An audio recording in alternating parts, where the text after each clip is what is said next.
Hey guys, HDvee here and welcome to a brand new video. Today we're going to be going over even more things that you may have missed out on in the latest Pokemon Legends Arceus trailer, because there's still a lot of things to talk about for the upcoming Pokemon 2022 game. So if you are excited for today's video, as always, make sure to drop a like down below. Let's try and hit 500 likes, it really does help out. Leave a comment with your thoughts on anything we cover in today's video, as well as any things that people may have missed out on in the latest trailer. Subscribe if you're brand new for daily Pokemon content. With all of that out of the way though, let's get into the video and I really hope that you enjoy.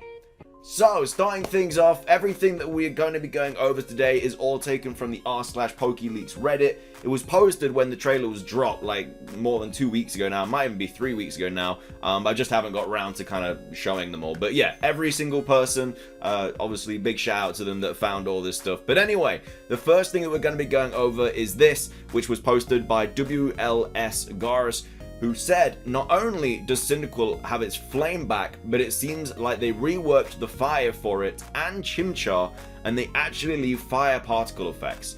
In previous games, the fire was whole and there were no particles or parts of it that got separated from the main flame, making it, the fire look like a cloth. So yeah, basically what they're on about here is the fire has kind of the, I don't even know what it's called, just kind of like the particles of the fire kind of just burning off from the main source of fire, which again is just realistic. So they have never had that in Pokemon games before, so that's pretty cool.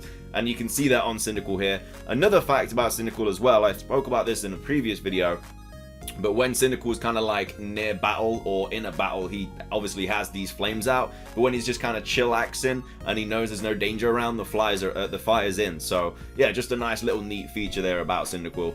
And obviously we have the Chimchar one as well there. You can just see the fire kind of coming off Chimchar's tail there. So again, big shout out to WLS Garrus for finding that out. The next one we're going to be going over is another one from WLS Garrus, and they've found something pretty interesting here.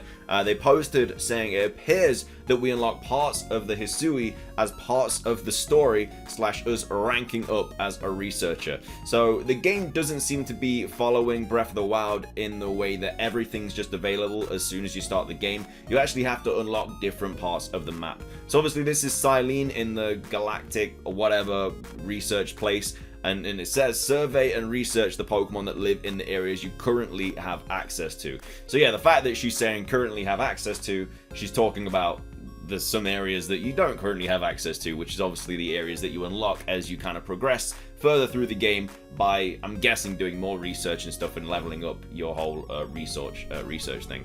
So obviously we have the map here, so I think what it means as well is that, like, so this is where your kind of character location probably starts off, and then I think the clouds kind of block out parts of the map that you can't access yet. And then when you obviously get your research level higher and stuff, these clouds might disappear, because it's not just going to be like this part of the map that's going to be a place that you can access. This is all going to be accessible as well. So yeah, you got clouds up here, which I think this might be Mount Coronet, or this might be Mount Coronet. I think this might be. And then obviously you have all of this over here as well. And it says here, getting to work on research tasks, head to the Obsidian Fieldlands and speak to Professor Lavington about research tasks. So yeah, you can obviously zoom into the map as well and zoom out, so I'm guessing if you zoom in, like, there's loads more places and stuff. But yeah, it's kind of, I don't know how I feel about that. I don't know if I like everything being available at the very start, or you kind of have to work to unlock more locations. I think I kind of like the fact that you have to unlock more locations. It's nice being able to explore absolutely everything, but I'm guessing there'd be higher level Pokemon later on in the game. So yeah, it'll probably be like the wild area where like Pokemon get higher leveled and stuff as you kind of progress through the game. But yeah, that's just another interesting thing to take a look at. Next up we have this, which is another comparison of the render distances for Pokemon Sword and Shield and Pokemon Legends Arceus. Again, this is something else that we spoke about in a previous video.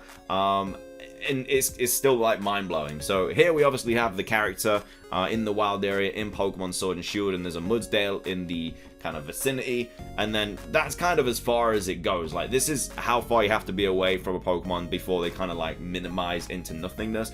Whereas in Pokemon Legends Arceus, it is ridiculously bigger. As you can see, all the way down there's a Bronzong. So look how far away that Pokemon is, and yet the render distances are still loading this Pokemon into the game. So yeah, the actual difference between these two games is crazy. Obviously, they've been able to have more people work on this game because obviously Ilka are working on Pokemon Brilliant Diamond and Shining Pearl, which is pretty cool. But yeah, it just kind of puts it into perspective how far away the Pokemon actually spawn in this game. Obviously, we have people replying to this as well. This was posted by WS Garrus as well. He kind of posted everything.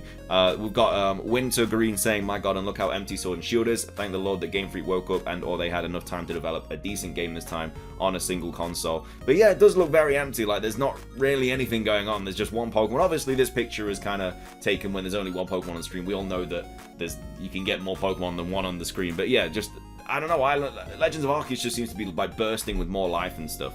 I don't know, even the water in the background and stuff. I don't know, the render differences are crazy for these two games. So yeah, definitely something else that is another positive about Pokemon Legends Arceus. Next up, we have the battles in water.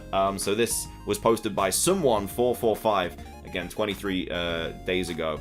And as you can see, you can now do battles in water, which is something that, like, it was always an interesting thing about Pokemon, because you're kind of in a battle and then there's just the Pokemon and he's just on the water and then you're on the water. It just didn't really make any sense. But this time you can kind of see like the battles, you're on like rocks and stuff. It's just a lot more realistic. And there's also battles on water as well, which we're going to talk about in a second. So this is kind of like the Gyarados boss fight, shooting a massive Hydro Pump there, and then Bastion Legion, you're kind of on it there, and yeah, so you're not just kind of on some random water walking on it. So yeah, in here, battle in water is by the player character riding in the water, and then battle while riding Mon confirmed. And then we have WLS Garrus replying saying, "I assume we can only use swimming or flying Pokemon in battles on water, but it's hard to say for sure yet. But at least the player is not standing on the water." Yeah, I mean, it wasn't like a huge problem having your player standing on the water, but yeah, all the memes and stuff, you know, when you're just like in a battle on water and then you like send out a Golem or something, like, no, the Golem will just sink to its death. Like, it shouldn't be able to. So yeah, maybe you can only battle with Pokemon that can fly or swim in the water, which makes sense. Like, you shouldn't be able to fight with rock types on the water. They would sink. I think they've kind of gone for a lot more realism in this game. So yeah, I don't think you'll be using rock types in water. Well, you might be able to, but as of right now, it doesn't look like that's the case. And then, of course, you can also battle with your ride Pokemon as well, because a lot of people didn't know if you could actually battle with Basculegion or Weirdeer or Hisuian Braviary or anything like that. But this here confirms that you can. This was posted by International Dust 848, and they saying, "Welp, for those who are asking, this is confirmation. You can use rideable Pokemon in battle," and this was posted from the Japanese website. So yeah, again, just more confirmation there that you may have missed out on. I'm very glad that you can battle with these. I think it'd been really, really anticlimactic if the Pokemon were only used for like riding features. So I'm very, very happy that you can actually fight with them. And why wouldn't you be able to anyway? Like, it'd be a really, really bad move from Pokemon.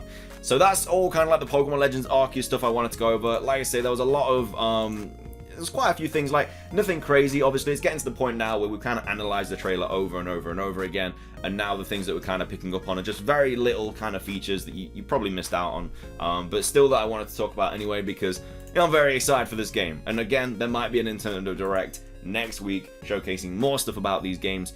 Talking about Nintendo Direct though, we have this tweet here. So this is from Marco Maro, again another possible insider. I think they're followed by quite legit insiders and stuff like that. Yeah, we had someone here, David Gibson, say, "How about Nintendo was planning a Direct this week, but PlayStation grabbed the Japan AM slot, so they deferred it until next week. Time will tell." And then obviously Marco Mara kind of just replied, quote retweeted it with a little kind of stopwatch thing. But yeah, I think that's a very good kind of explanation of what might have happened. Obviously, we did have the PlayStation showcase on Thursday, which was kind of crazy, by the way. Showed ridiculous games. Obviously, the Star Wars remake, Spider-Man 2, God of War 2, Wolverine.